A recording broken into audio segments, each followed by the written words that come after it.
Ryan, you ready to declare starting quarterback? Didn't take long. Yeah, again, second weekend. I think probably what we're going to do is, get through the weekend and then on Monday probably make a final decision. But the guys are competing really, really well. I think Justin's practicing at a high level now, and had a nice couple of really good days here. So we'll get through the weekend. We got to name captains here in the next couple of days as well, and then we'll get back here on Monday and probably have an update for you. But I'd like to make the decision and make the announcement on Monday. How do you feel overall about the position? The guys competing for the top job, the depth. Just overall, how do you feel about the quarterback position? Good. I feel good. I feel better than I did last week at this time. I think the guys are getting more and more reps under their belt. I do think Justin's taken a stride in the last couple of days, and the last week he's moving the team nicely. He's taking care of the ball better in the last couple of days, throwing the ball on time. So improvements there, and leadership is improving. We got a padded practice tomorrow, padded practice on Saturday, and then we'll regroup and then go ahead on a Monday. So. Right, just to continue with the quarterbacks there. How involved is Chug in that backup race? It seemed like we saw him getting some stuff with the twos a little bit there. Yeah, Chris has been here now, and for a year and a half, I guess. Or maybe I guess less than that, probably about a year. Well, it seems longer than that. You think about last August, I guess he came in, huh? Yeah, but he's been here a while. He knows what's going on. He's actually had a chance to change his body in the offseason, and he's done a good job. He's done some really good things. Had a sprained ankle, so he missed a couple practices. But yeah, he's battling. He wants to play. He's not here just to kind of take up a spot. I think his leadership's been good. He's been throwing the ball well, and I've been impressed so far with his approach and how he came into this camp. You've talked about the running backs and running back the last couple times you've been in here. Is part of that just because Master has been out? He seems like a guy who could be at the top of that list for you. Yeah, hard to tell because he just hasn't practiced very much, and so really don't have an evaluation on him with the spring and now. He's getting there, but he still isn't full go. You got DeMario, and then you got the two young guys. But the biggest thing is going to be ball security in the end. Who do we trust? We give the ball to him. And again, right now there is no backup running back. I think all three guys, and four guys with Master when he gets healthy, want that spot, but they got to learn to take care of the ball. And we got to be able to trust them. You've been raising your voice much today? Yes. This is practice 11 camp voice right here. So I apologize. Second row left, Ari. Hey, Ryan, I know with whatever's going on with Austin that Chris Olave's going to need to step up. I mean, I was just wondering with the way that he ended last year, I know he missed some time in the spring, but is he looking like somebody who could be a number one receiver on this team right now? I mean, where is he at? Yeah, I think so. I think he finished that way last season. But it's different when you come in and, you're counted on right from the beginning. It's easy, not easy, but it's one thing to come in the backup role, the closer role, but it's another thing to be the starter. And so in this offense, we're looking for ones. We're looking for starters. So last year, again, when you think back and Terry and Johnny, they both started. KJ and Parrish, they both started. Ben and Austin both started. So, Chris is practicing right now at a starter level. And I think that's been good for us. We'll obviously want to get Austin back here in the next week or so and solidify that Z position. You look at the trajectory of some of the receivers who've gone through this program. Guys like the three that left last year went off their entire careers and really came on their senior years. And development is obviously always a huge part of it. But when you see a kid who comes in and flashes and is special as a freshman, does that set him apart just from a coach's standpoint of like, wow, that guy? We can tell already the second he got on campus there was something different about him. Does Chris have that? Yeah, he does. He does. Right from the jump, you could see his ball skills, the way he could track a ball down the field was off the charts. But he was 165, I think, when he got here, maybe even less. And so we were just worried about him holding up. When you look at the size of Terry and Paris, how big they were compared to Chris when he first got in here, we realized he had a lot of work to do physically. But he's strong. He's not real thick, but he is really strong. And he came in, I'm pretty sure he bench pressed 225 like 7 times when he first got here, like 165, which is unique. And so he has power. And then when he put on the weight and got stronger and changed his body, now, we think he's an every down receiver. A little bit that you kind of found him on accident a little, like the way that this all planned. Yeah. You were involved in it personally, and now this is a guy who could be a big change in your offense. Yeah, really cool. really cool. To see where he came and to watch that evaluation and see, we saw something in the spring, and obviously didn't play his junior year, but then saw his first couple, 2-3 games and recognized his skill and his talent level, and his film was off the charts. Had some coaches go out and watch him play, and then to see a guy who really wasn't that highly recruited turn into a really good receiver is pretty gratifying, yeah. Right next door, Bill. When you're trying to evaluate the quarterbacks and how they're moving the offense down the field, just with the way you practice, how much room is there, maybe particularly for a guy like Justin, to sort of use his athleticism and freelance as you're trying to balance, protecting them and managing what little depth you have at that position? Well, I think in this offense, you don't want to be paint by numbers with an athletic quarterback. You want to have him. You want him to have the ability to kind of make plays with his feet and ad lib a little bit, but also stay within the offense. I think that's the key to a guy like that. When you think of the Russell Wilsons of the world and mobile quarterbacks who can create, I think you want to give them the opportunity to play within the offense, but then also make plays with their feet. And I think Justin gives us that opportunity. And but at the same time, he's smart. He's going to know when he's going to have to put his pads down and run, and then also when he has to get down, slide, or get out of bounds, and that's part of playing quarterback. Are you able to get a feel for that though with the way I'm assuming they're in the black non-contact jerseys and you want to protect these guys? How much of a feel are you able to get for his ability to do that with the way you practice? Do what? Create? To create, Yeah, no, you get a feel for it. You get a feel for it. I mean, it's not always perfect. Sometimes Chase Young or Jonathan Cooper will come in and be screaming sack, but we'll let the play go just to see what happens. And then, kind of create from there. And you get to see it. You get to see throws on the move, awkward throws. And so we've had to teach, scramble technique to the guys and stay with the play because it's always going to be alive. This kind of has nothing to do with camp, but I just needed to ask you about it. When KJ and Damon both came back in the spring, they each mentioned Chris Carter and the guidance that he gave them. Did you guys, as a staff or as a program, try to bring Chris into the fold? Did those guys find him on his own? You just shed a little light on how he got involved in that process. Yeah, I mean, Chris has been around the program. He, he's spoken to the team before, and I think those conversations were between Chris and the players. And I wasn't involved with those conversations, but obviously appreciate all his support. He means a lot to the program, and he's a good friend. Second row right, Tony? Ryan, you returned your 3 starting linebackers from last year. How much are those guys getting pushed from the young guys? Yeah, there's good depth there. Guys are practicing hard at linebacker. Proud of the way those guys are running around, and they're trying to really practice tough. And that's been a huge emphasis point on defenses to be one of the toughest defenses in the country and the toughest defense in the Big Ten. And I think they're practicing that way. I think the young guys are flashing. They're running around. The good news for them is that they're all learning the defense for the first time. So they all kind of start at the same level. The experience level is different, but there's some talent there. And so just like any other position, if we can play depth, I think the guys believe that helps. It's not like guys are being territorial, although they want to be the starter. I think they understand they need each other. And, the more depth they have at each position, the stronger their position will be, especially down the stretch. Do you have a pecking order there, a depth chart there yet? Oh, no. Over to the right, Clay? Do you still devote time to Michigan, or is that strictly during the season, or are you doing that now? We are. Yeah, we are. We do it in the preseason. We do it in the spring. And have you looked ahead at particular teams on this schedule? Not yet. Film work? No. Not yet. I mean, we do that during June and during May. We'll look ahead a little bit. But the first couple weeks are just based on us trying to get better fundamentally and go against the defense. And then once we get into that third week, we start to kind of look ahead and start getting into scouts. Front row right, Tim?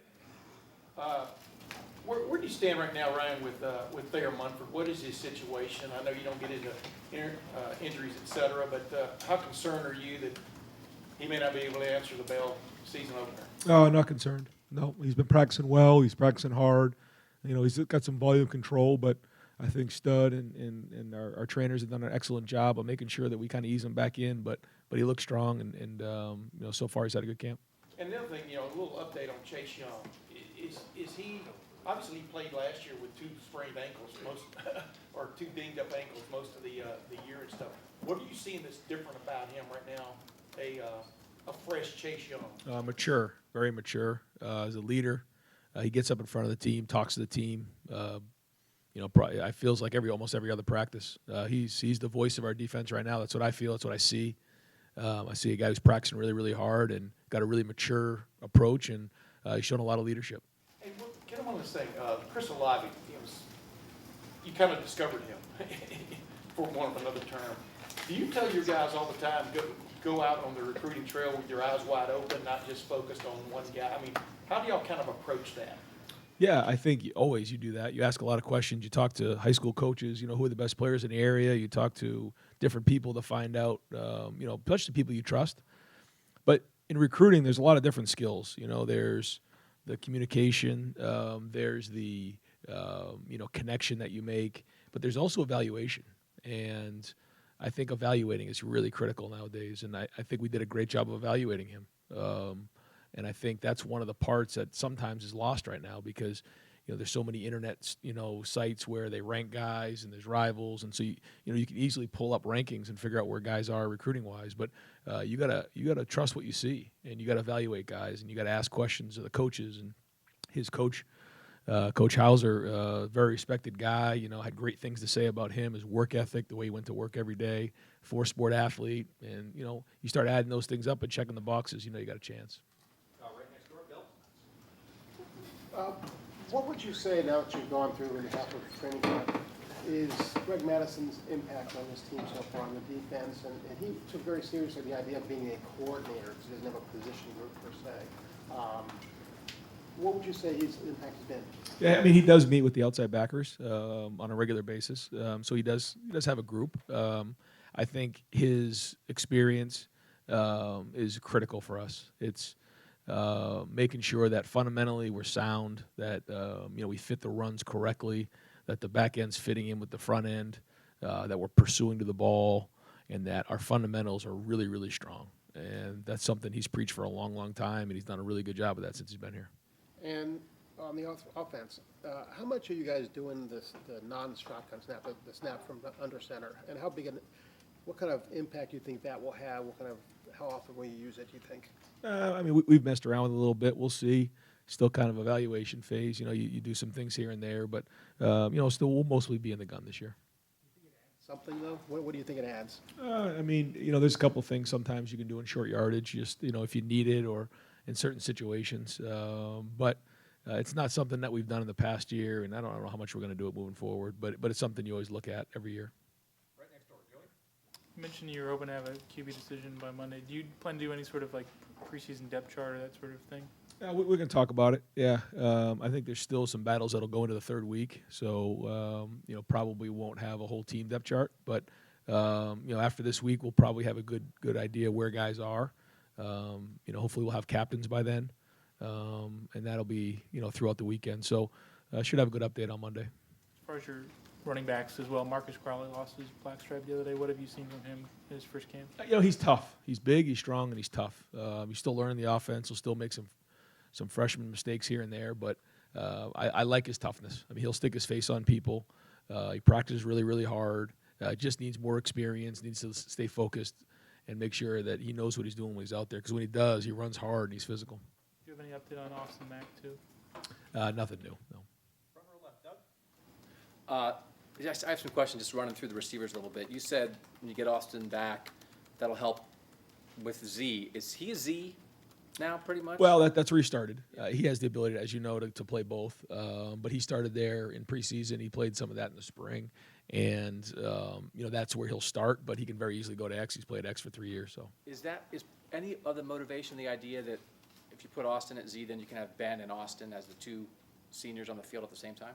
Yeah, I think it's good to have both those guys deserve to be on the field at the same time. So it's all about, how do these young guys step up. We want to have 6, maybe 7 receivers that play. So we want to roll guys.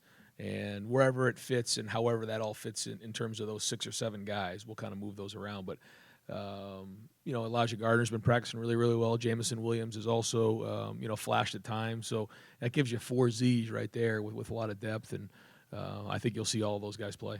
And I was going to ask that. So Garrett's at X. Garrett is at X right now. And so why is that the right fit for him? Yeah, well, I think when you look at the X, you have Ben, you have Jalen Harris, and then you have Garrett. And I think, with the ability maybe to move Austin over there if you needed to. So now that gives you 4 guys over there. In our offense, anytime you get a one-on-one matchup on the X receiver, we feel like they should win in a one-on-one matchup. and those body types are usually the bigger body types, longer body types, and I think all those guys fit that. We know Ben is Ben, and he's going to play. Are Garrett and Jalen fighting then to be that second guy? They are. Yep. And it's been a good battle. I think Jalen's gotten better. I think Garrett's really flashed at times. So they're going at it every day. I think they'll both play, but they're both battling for that backup spot.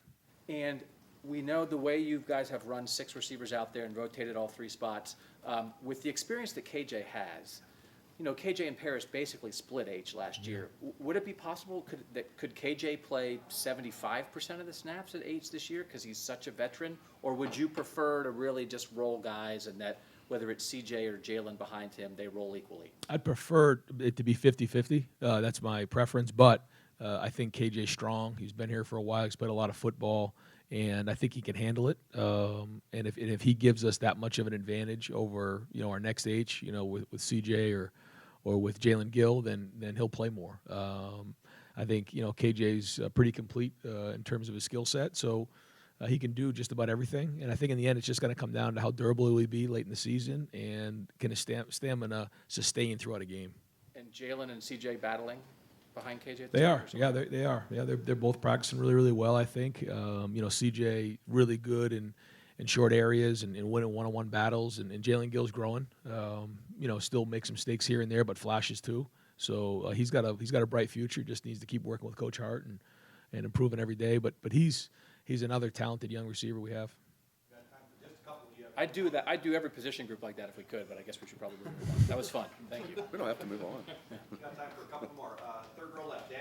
Ryan, it seems like you and the other coaches have really been preaching toughness a lot in these first couple of weeks of camp. Just what makes that such a point of emphasis, and is it any more of an emphasis this year than it would always be, or is that just something that's always a big emphasis this time? I think it's behind the screen, but it's tough love, and I think when you preach love as much as we've preached as a coaching staff, I think the toughness is the other part of that. This is a tough game.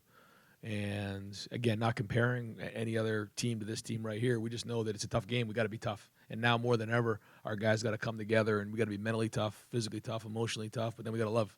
And those have been the 2 messages. And then the last one has been about fighting.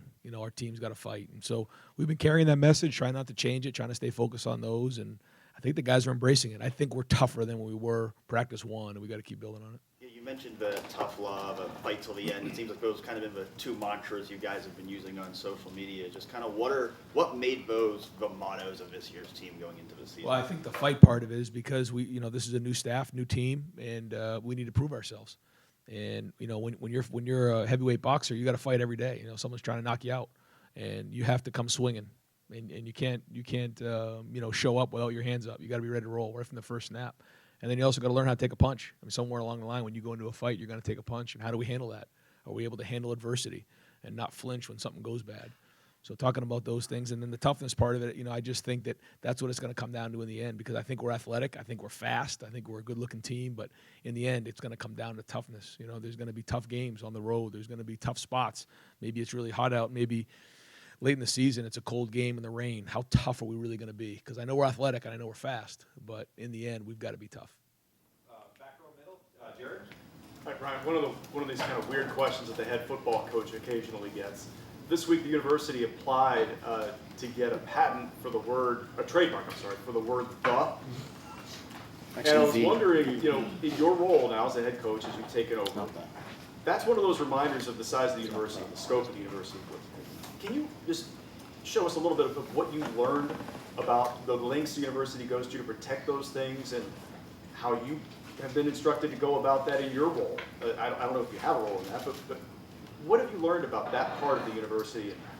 Well, I think the first time it really hit me was when I went on the road and went throughout the country, from the West Coast to the East Coast to the South to the North, and wherever you went, you had your Ohio State Block O on, and people, whether it was in the airports or hotels or whatever, it's the OH or Go Bucks, and you hear it constantly over and over again. And for my family members who wear it all over the country, they just say, I can't believe how many Ohio State people are out there.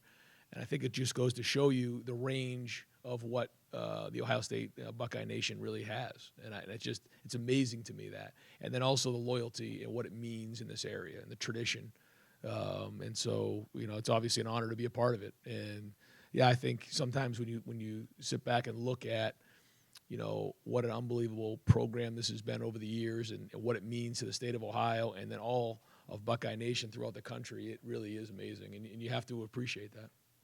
And I got time for one more. Far left, Heather? Hi, back here. How are the quarterbacks splitting up the reps at the start of camp, and has it changed this past week? Some drills we roll them, every 2-3 reps. Team drills, Justin's got a lot of reps with the ones, but we try to roll them the best we can and just kind of in and out. And if somebody makes a mistake, if somebody causes a fumble or turns the ball over or anything like that, they got to do a lap. If somebody has a penalty, they have to do a lap. So anytime that happens, a new guy goes in. But that's at every position. So we try to roll the best we can. But for the most part, when the ones have been out there, Justin's been with the ones. Coach, thank you very much. Okay, thanks. Thanks, guys. All right, we're going to continue this press conference, and I'm saying that out loud so ASAP doesn't stop it and start with me with a new bill. So continuing the press conference, we're going to bring up Coach Greg Mattison. Still the same press conference, the first one, everybody? We'll see.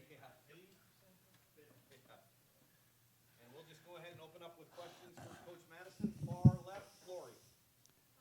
We've heard a lot about some of the like Kayvon Pope pushing for time at linebacker. What do you see out of him? What do you see about the younger or less experienced guys that they may be pushing the older guys? Well, Kayvon's had a very good camp so far, and you find guys when you're coaching, they come around every so often they're talented, but they're playmakers also. And like sometimes he may be not in the exact right position, but he makes a great play. And, you think the first time he does that, you kind of get on him and say, you're not in the right position there. And then all of a sudden the next day he does the same thing again and makes a great play, and he's done a very, very good job. And I think that's one thing on the defense that we've seen is our young kids have really, really worked hard. And that's, I think, a product of the guys in front of them.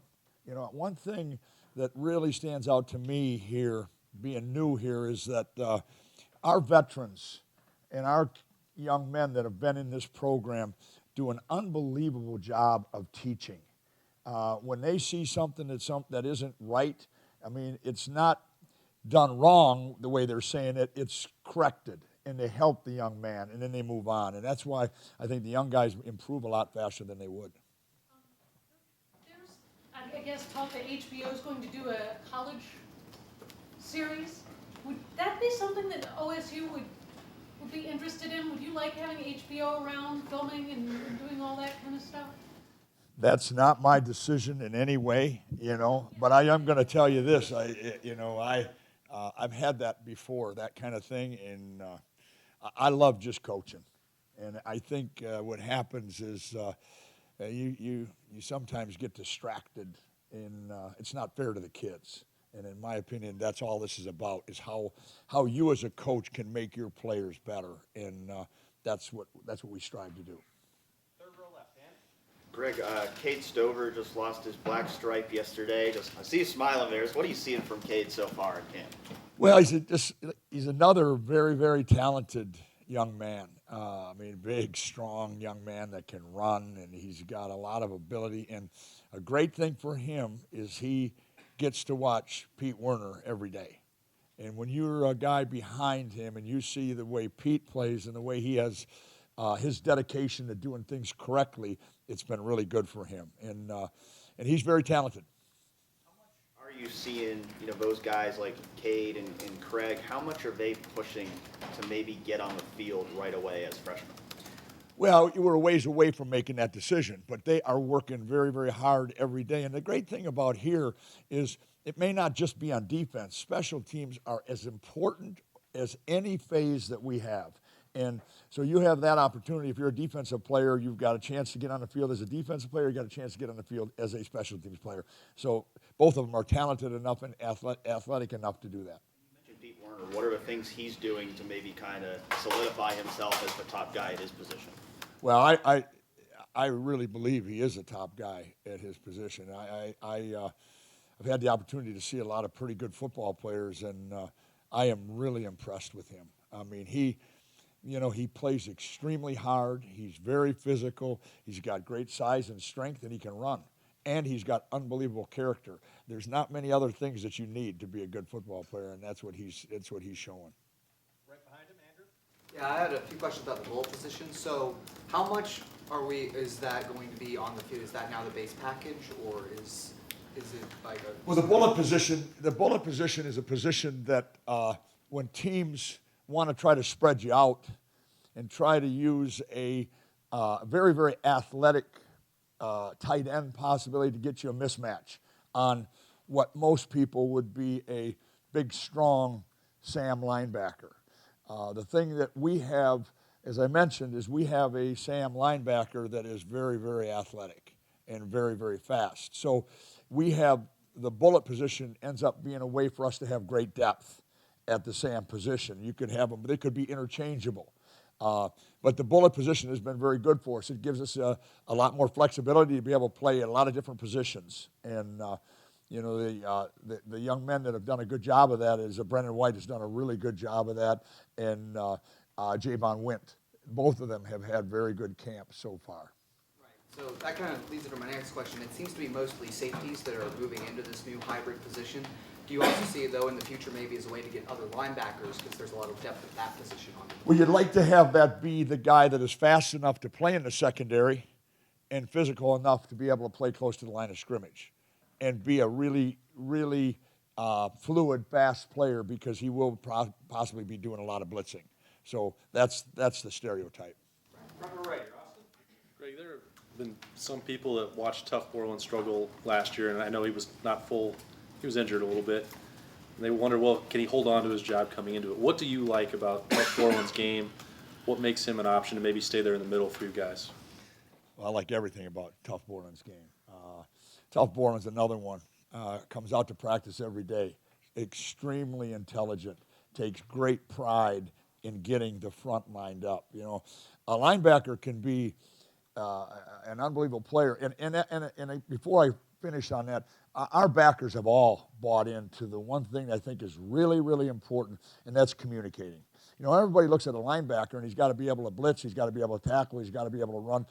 Number one thing he's got to be able to do is get maybe the best defensive line in the Big Ten lined up and ready to go, because they have a tough time when it's a tempo running to the football and then having to see what the signal is. So people have to take pride in doing it. Tough and the other linebackers have done a great job of that. And I like his physicality. I like his intelligence. I like, everything about his game. Is that true? Like Malik and Pete and Tough, they went through, they got a lot of criticism a year ago. But obviously you guys are seeing something in them that they deserve to be out there and should still be out there this year. Yeah, they've earned it. And without mentioning names, another guy that's really, really had a good camp so far is Baron Browning. I could go on and on. Taraji's had a good camp. I hate to mention people, Dallas. That group of backers, they have all done a very, very good job. And I don't mean to miss anybody if I am. Al's done a super job with them. They understand the importance in this defense, with the aggressiveness, with the taking charge, with the tempo that we're seeing at times, and we're going to see a lot during this year. So they've done a very good job of that. What have you seen out of Dallas Gant this fall, and just where do you think he fits among the linebacking group?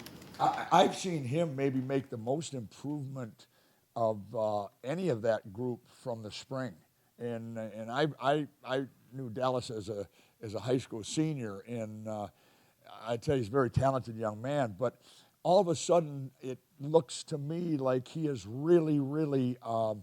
Really stepping forward. It's like he feels comfortable now. It's like he's no longer like with big eyes, what we're supposed to do. And he's very, very strong. He's got great length. He can run. So he's doing a lot of the things we need at that position.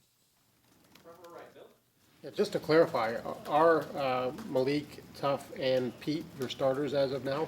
Don't know that yet. I don't know that yet. And I don't mean to be vague on this. We won't talk about the starters until we get close to that game. In our opinion, anybody that is doing well could be a starter. with the tempo we're going to see, with the way teams are going to try to attack us, we better have a first starter, a second starter, and a third starter. And that's how I look at it. So when it comes time to say who is the starter, then the position coach and Jeff and I will all sit down and we'll say, okay, yeah, that's what we're going to go with, but not right. I don't know what it is right now. You talked in the spring about how you really take your role as coordinator seriously, you take that literally. Could you kind of elaborate on what's involved with that? I mean, you're one of 3 new coaches on that side of the ball. Larry's the only holdover. And what it's taken to get you guys to mesh defensively as coaches?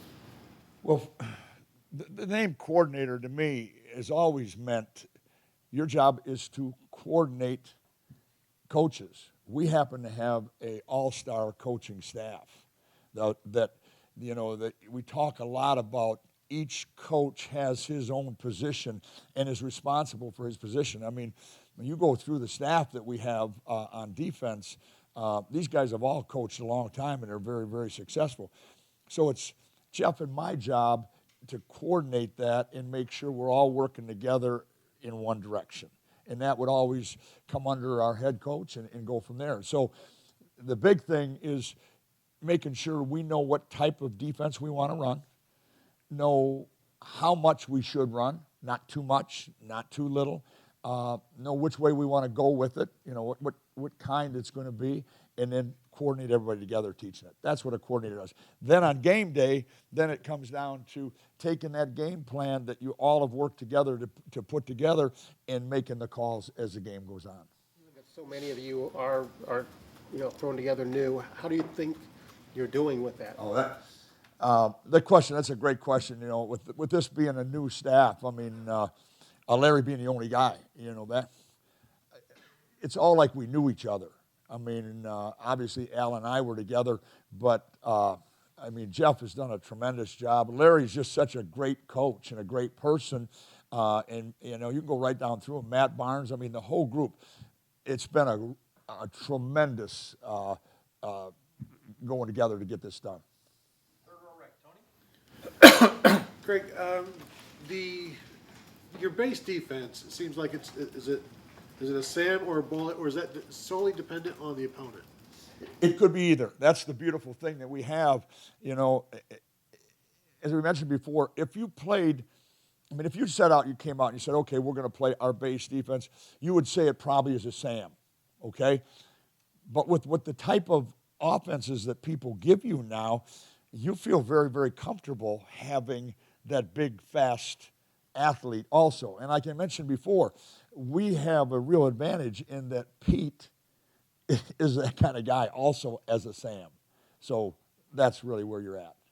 And then Craig Young, saw him today. He looks like he's grown quite a bit, gotten stronger. What can he become, even beyond this year, with his potential, with his athletic ability? Yeah, he's a very, very, very good athlete. Very good athlete. And he's one of those guys, when you see him, you kind of go, okay, fine. And then all of a sudden you see him run, and you go, wow. I mean, this guy, he really, everything is going to be ahead of him. I think he came from a high school where he played probably every position, and so now when he is in one area, for example, and he's locked in and he's coached on everything he does, the thing I've noticed about him, because he's been in my room at times, thing I've noticed about him is he really is interested in doing the right thing. Sometimes in coaching, you find guys that as freshmen can't concentrate for all the meetings you have. He's one that tries to get better every day.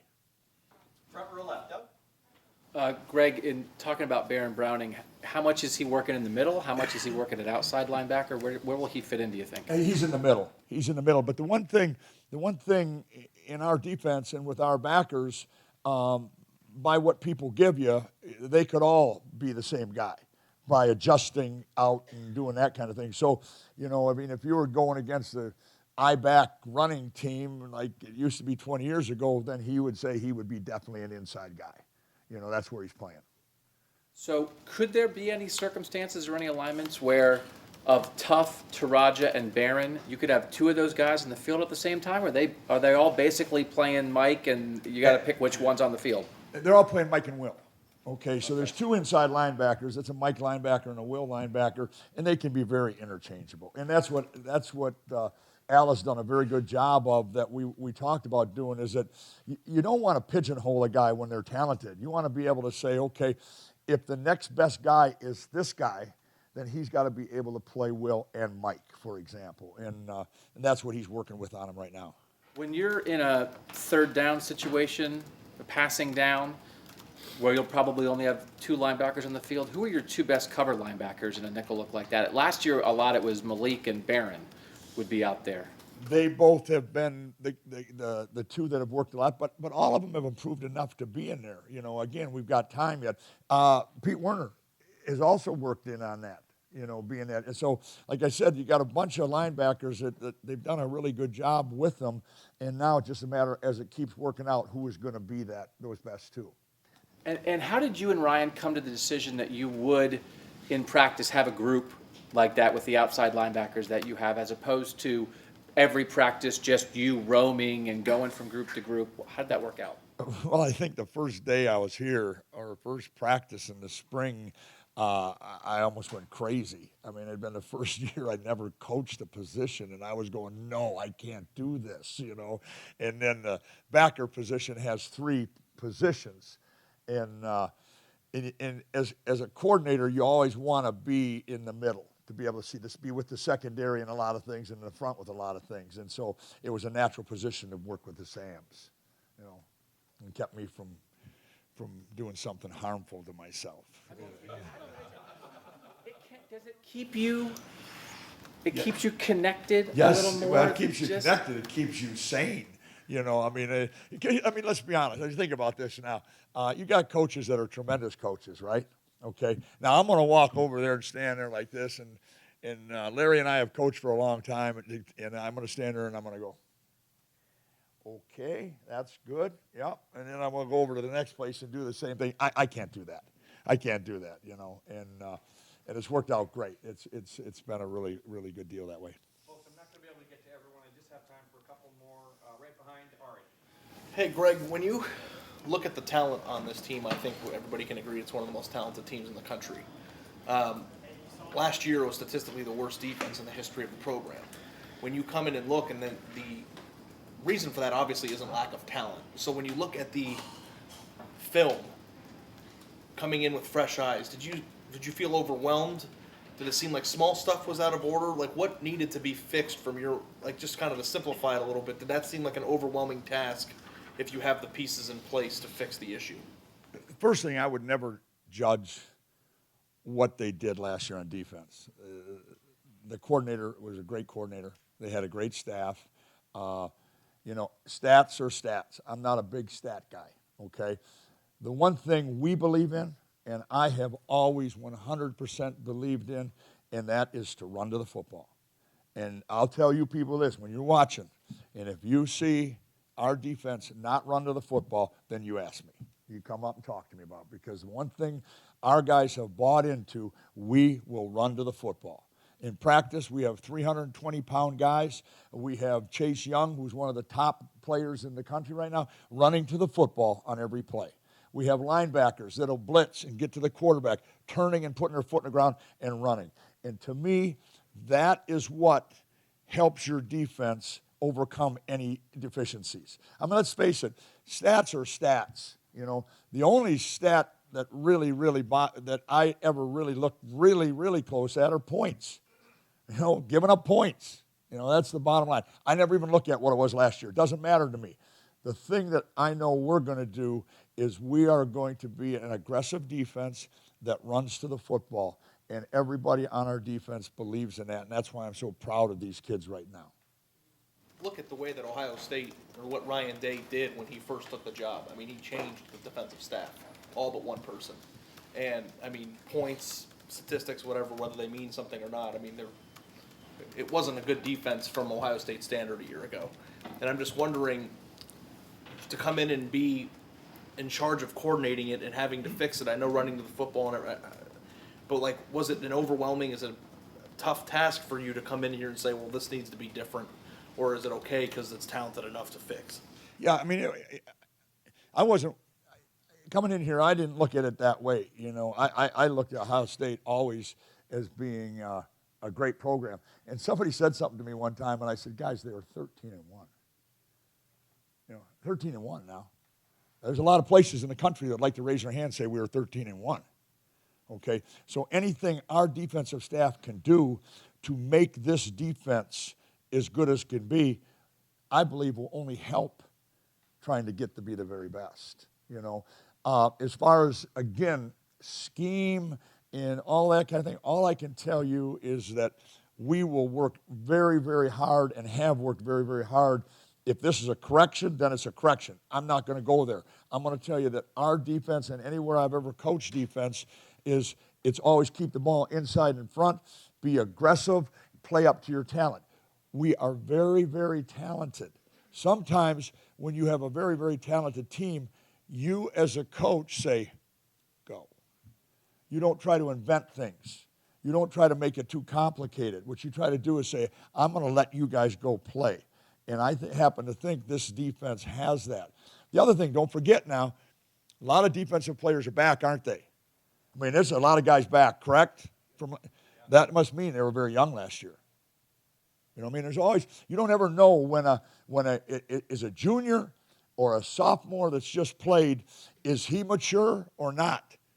You know what I mean? And that's sometimes what happens. You can be talented, but if you don't have the maturity, if you don't have enough experience, that kind of thing, maybe sometimes things will go right. But I'm not going to worry about that. I am really, really excited right now about what our kids are doing on defense, and it's our job to get them to play up to the standard that you just talked about, and that's to be the best there is, and that's Ohio State football. Coach Day confirmed that they'll set aside time to practice for Michigan, whether it's daily, weekly, or whatever. Did that catch you by surprise? No. Was that done by your previous employer? I don't know. Have you taken note of the changes that are being made there on offense? All I know is we've got a game coming up pretty quick, and we're ready to go. Right, real quick now, I got last two guys. Tim? Yeah, Greg, Brendan White, is there a chance that he can be on the field as one of the two safeties in y'all's defense? How is that going to work? Like you say, if you go with the Sam look, where does he fit then into that Sam look kind of? See, the good thing about Brendan White is he's got a lot of experience, one. Number two, he is very, very intelligent, and he's very athletic. So that allows him to be, and remember now, in our scheme, there's a lot of different packages. There's a nickel package, there's a regular package, there's a bullet package, there's a penny package, there's all kinds of things. And Brendan has the athleticism and the experience at two different positions to be able to fit in. So that's what's allowed us to do. He has a possibility to fit in as a safety in one package and to fit in as a bullet in another package. You know what I mean? So there's a lot of different places. Two starting safeties right now. I mean, if you had to go to play a game tomorrow, I mean, what is it? We're thinking Jordan Fuller might be one. I mean, is that wrong or? No, it's not wrong. And again, I don't want to talk about who the starters are yet because we're in camp. And I don't ever like to just say this guy's a starter until camp is over and we get ready for a game. And one other thing, I was going to ask what's a penny defense, but I'll get to that some other time. But Chase Young the other day was talking to a couple of us, and he was surprised by the idea that maybe he might get double, maybe even triple teamed this year a few times and stuff. What have you seen just come along with him? What does he bring to the package? Well, Chase Young is an outstanding person, athlete, and football player. Okay? And as far as triple teaming him, good luck. Good luck, because you got Cooper, you got some other guys right there that means they are singled. And that's the beautiful thing in our package that I'm excited about is you don't just have one. You know, you got guys that and they all have the same pride. You know, if you said to them, if they were sitting here right now and you said to them, hey, they're all worried about tripling Chase, they would all look at you and say, really? Good, then I'm one-on-one. Let's see what happens. You know. And last question, Joey, front row. You've obviously now had a few months to work with Jeff Hafley since spring. How have you guys kind of worked together, and what stood out the most to you? Tremendous. The question is having the opportunity to work with Jeff Hafley. You know, sometimes when there's co-coordinators, it can be working together, that kind of thing. It's been tremendous. Jeff and I work really, really well together. And the big thing is there's no egos. You know, our deal is to try to make this defense the best we can. That's it. That's it. That's our whole goal. And his expertise in the back end, I mean, he's as good a secondary coach as I've ever seen, and I know the players would say that. And then for us to be able to work with the front end, it's worked out perfect. I mean, he's a great one now. He's done a really good job, and we get along tremendous. What's his best asset, do you think, in the back end as a secondary coach? What's his best? What best asset? What does he bring that you like? Well, he's so intelligent. And he knows. I mean, he's coached the best. For 7 years prior to come here, he coached NFL defensive backs, the best in the game, and was successful at doing that. So now all of a sudden he comes here and has a tremendously successful group of back end guys that he can now take them to the next step. Coach, thank you very much. Thank you, guys. Thank you. Hey, folks, hang around for a second. I want you guys to take ownership of your upcoming media opportunities. Take ownership? Yeah, take ownership. So, cameras off, period one. We're put them down.